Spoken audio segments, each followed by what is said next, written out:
Selamat datang lagi di sesi bedah informasi kita. Kali ini topiknya lumayan menantang nih.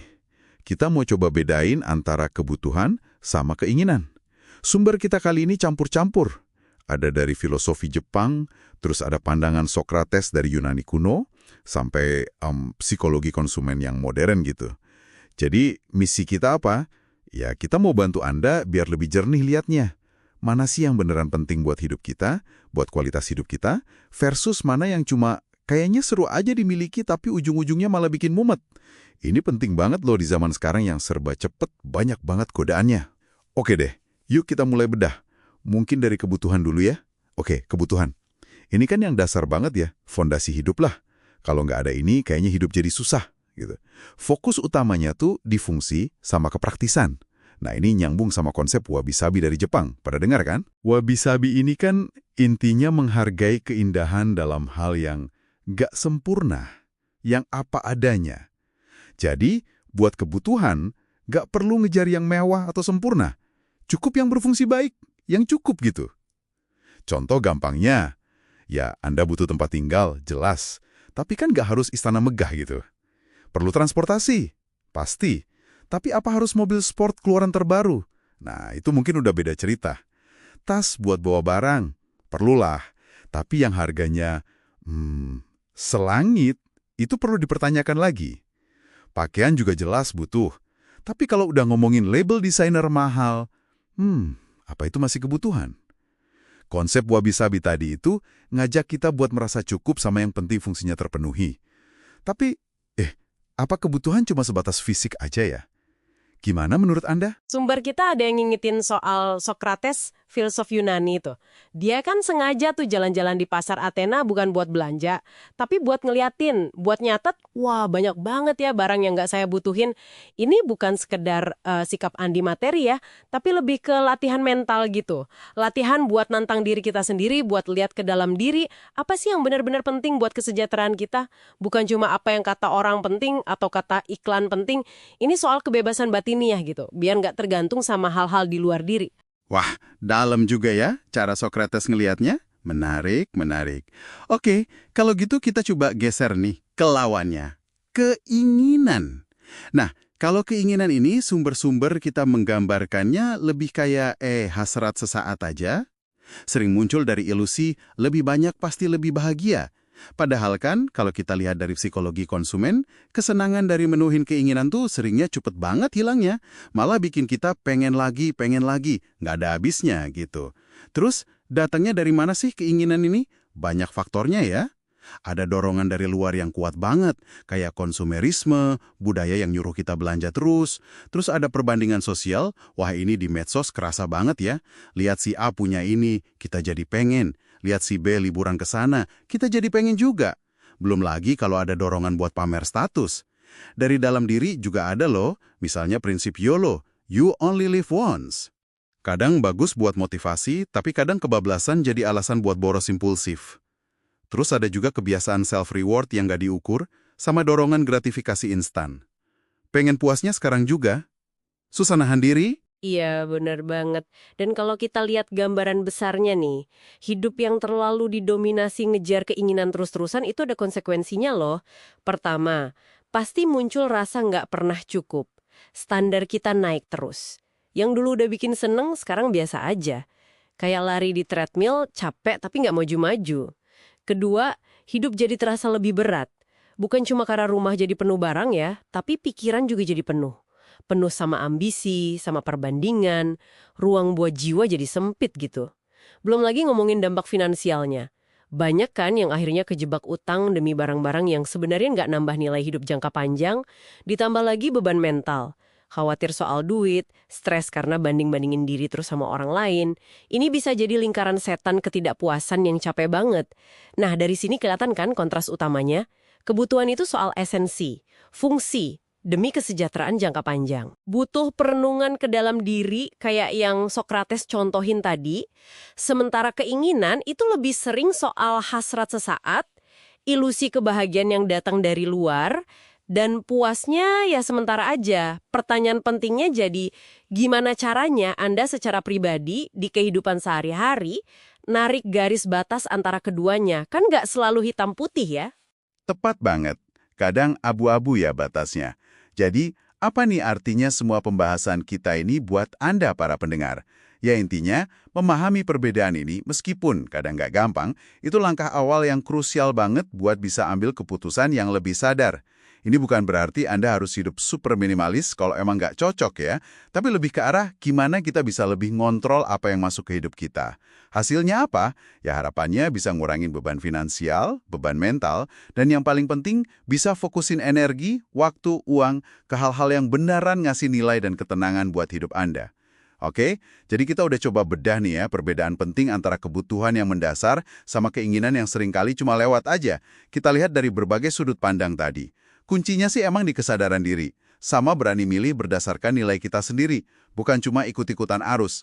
Nah, sebagai penutup, ada satu pertanyaan reflektif nih buat Anda bawa pulang. Lain kali, kalau ada dorongan kuat buat beli sesuatu, atau pengen banget ngelakuin sesuatu, coba deh berhenti sejenak, tanya ke diri sendiri. Ini beneran bakal nambah makna jangka panjang nggak ya buat hidup saya? Atau cuma misi kekosongan sesaat aja nih, yang mungkin muncul karena bosen, karena tekanan sosial, atau karena lihat iklan? Coba renungkan itu ya. Sampai jumpa di sesi bedah informasi berikutnya. Selamat datang kembali di Deep Dive kita. Oke, hari ini kita mau gali lebih dalam soal strategi praktis nih. Gimana caranya bedain antara apa yang kita butuh sama apa yang cuma kita pengen. Plus, gimana ngelola konsumsi biar lebih bijak lah ya. Iya, topik yang relevan banget di zaman sekarang. Sumber kita kali ini dari catatan dan riset Anda, fokusnya ke kebijaksanaan finansial sama konsumsi sadar. Betul, ada banyak insight menarik di situ. Misinya, simpel aja, ngasih Anda alat buat bikin pilihan lebih cerdas, ngurangin keruwetan hidup, dan fokus ke hal yang beneran penting buat Anda. Keruwetan itu sering datang dari banyaknya pilihan dan dorongan dari luar ya. Nah, itu dia. Kita semua kan ngerasain ya, ditarik-tarik antara butuh sama ingin. Apalagi dunia sekarang kan dorongannya konsumsi terus. Betul sekali. Oke deh, mari kita bongkar ini bareng-bareng. Siap. Tarikan itu memang nyata banget. Dan sumber-sumber yang Anda kumpulkan itu nunjukin betapa kita terus didorong buat yaitu tadi, ingin lebih. Langkah pertamanya yang ditekankan banget di riset ini itu kemampuan buat berhenti sejenak. Ngelihat ke dalam diri gitu. Tepat. Nah, ini nyambung ke poin pertama kita, introspeksi dan koreksi diri. Sumber kita bilang langkah krusialnya yaitu menantang asumsi awal kita soal butuh.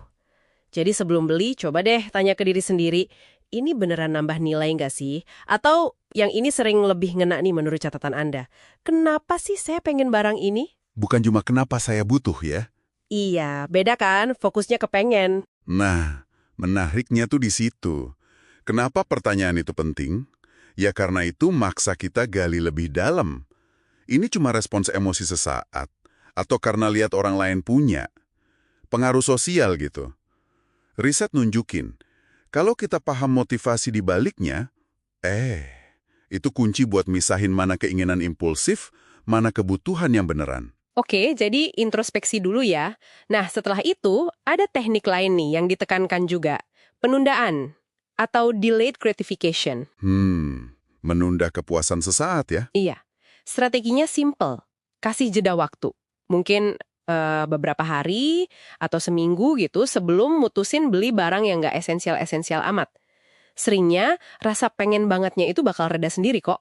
Dan penelitian bilang, jeda ini bukan cuma soal nunggu loh. Ini tuh cara buat motong siklus dopamin instan yang dipicu sama keinginan impulsif tadi. Jadi ada ruang buat mikir lebih rasional. Menariknya, catatan Anda juga nunjukin durasi jedanya bisa beda-beda tiap orang. Kuncinya nemuin ritme yang pas buat Anda. Nggak harus kaku ikut aturan. Oh, jadi nggak cuma nahan diri tapi juga ngasih kesempatan logika buat kerja ya? Betul. Oke, selain itu kita juga bisa lebih proaktif nih, masuk ke poin ketiga. Kurangi paparan pemicu. Contohnya gampang kok, ya batasilah window shopping online. Atau mungkin unfollow akun-akun medsos yang kayaknya bikin kita ngerasa kurang terus. Iya, yang pamer gaya hidup konsumtif gitu ya. Nah, itu dia. Termasuk juga hindari scrolling marketplace kalau nggak ada tujuan yang jelas. Disinilah bagian yang menurut saya sangat menarik dari riset Anda. Riset itu benar-benar nekenin gimana stimulus dari luar ini secara agresif justru menciptakan keinginan. Algoritma, iklan yang ditargetin ke kita, Itu semua kan serangan halus ke pertahanan rasional kita. Wah, serangan ya? Iya. Jadi, ngurangin paparan secara sadar, itu sama kayak kita bangun benteng pertahanan diri. Bangun benteng. Oke. Kebayang? Ini nyambung nih sama ide berikutnya. Menentukan batas cukup. Konsepnya, kita bikin standar pribadi. Misalnya, berapa banyak sih yang udah cukup buat saya? Atau seberapa sering makan di luar itu wajar buat saya? Standar personal ya? Iya. Salah satu catatan Anda bilang, nurunin ekspektasi cukup itu seringkali malah bikin hidup lebih nikmat. Kalau kita lihat gambaran besarnya, ini cara buat keluar dari jebakan hedonic treadmill. Kejar-kejaran lebih yang nggak ada habisnya. Jadi kita belajar nemuin kepuasan sama apa yang udah ada. Nah ini kan jadi muncul pertanyaan penting yang juga disinggung sumber Anda. Gimana caranya nentuin cukup yang pas sama nilai-nilai hidup kita, bukan standar orang lain? Nah, pas banget ngomongin nilai. Ada beda tipis tapi penting nih dari salah satu sumber Anda. Ngutip Raditya Dika soal hemat versus pelit. Oh iya, ini menarik. Gimana tuh bedanya? Jadi orang hemat itu, menurut perspektif ini ya, dia mau keluar uang, tapi kalau pembeliannya itu sesuai sama value di kepalanya. Manfaat jangka panjangnya gimana, kualitasnya, atau mungkin pengalaman berharga. Oke, jadi ada pertimbangan nilai ya? Betul. Sementara kalau pelit, ya cenderung nahan uang aja, nggak peduli apapun. Seringnya malah ngorbanin kualitas atau nilai lain demi harga paling murah. Paham. Jadi fokusnya si hemat itu keluar uang dengan bijak sesuai nilai. Bukan sekedar jangan keluar uang. Tepat. Dan minimalisme yang intinya kan fokus punya barang yang beneran ngasih nilai atau fungsi penting, itu sejalan banget sama sikap hemat yang berdasarkan nilai ini. Masuk akal, masuk akal. Jadi ada keselarasan antara pengeluaran dan nilai personal. Nah, biar lebih gampang pas mau mutusin beli, sumber Anda juga ngasih semacam checklist praktis gitu. Isinya beberapa pertanyaan kunci. Kayak misalnya, ini kebutuhan primer atau sekunder atau cuma keinginan aja? Pertanyaan dasar ya? Iya, terus udah punya barang lain yang fungsinya mirip atau sama nggak? Terus ini sejalan nggak sama prioritas dan nilai hidup saya sekarang? Dan yang penting juga, mampu nggak belinya? Tanpa ganggu pos keuangan lain yang lebih penting. Anggap aja ini kayak filter cepat di kepala gitu ya. Alat bantu praktis biar keputusan kita lebih sadar. Sesuai sama penekanan sumber-sumber Anda tadi. Biar tiap rupiah yang keluar itu dukung tujuan besar kita, bukan cuma muasin keinginan sesaat. Oke, jadi kalau dirangkum nih, apa artinya semua ini? Ya introspeksi yang dalam, terus melatih diri buat nunda kepuasan sesaat.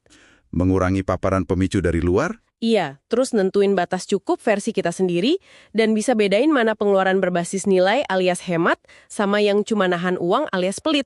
Nah, itu kunci-kunci utama yang ditawarin sumber Anda buat ngelola keinginan kita. Relevansinya buat Anda, jelas banget. Strategi ini tuh alat bantu biar hidup kita lebih disengaja, lebih mindful. Supaya sumber daya kita yang berharga, waktu, energi, uang, itu bisa kita pakai buat hal-hal yang beneran ngasih makna. Bikin bahagia sesuai definisi Anda sendiri. Sip. Nah, sebagai bahan renungan nih buat Anda di rumah, kalau seandainya identitas dan nilai diri Anda itu nggak lagi terikat sama apa yang Anda punya, sama numpukin barang, kira-kira sumber nilai otentik apa ya yang ada di dalam diri Anda atau dari pengalaman hidup yang bakal Anda pilih buat dikembangkan? Pertanyaan yang dalam untuk direnungkan,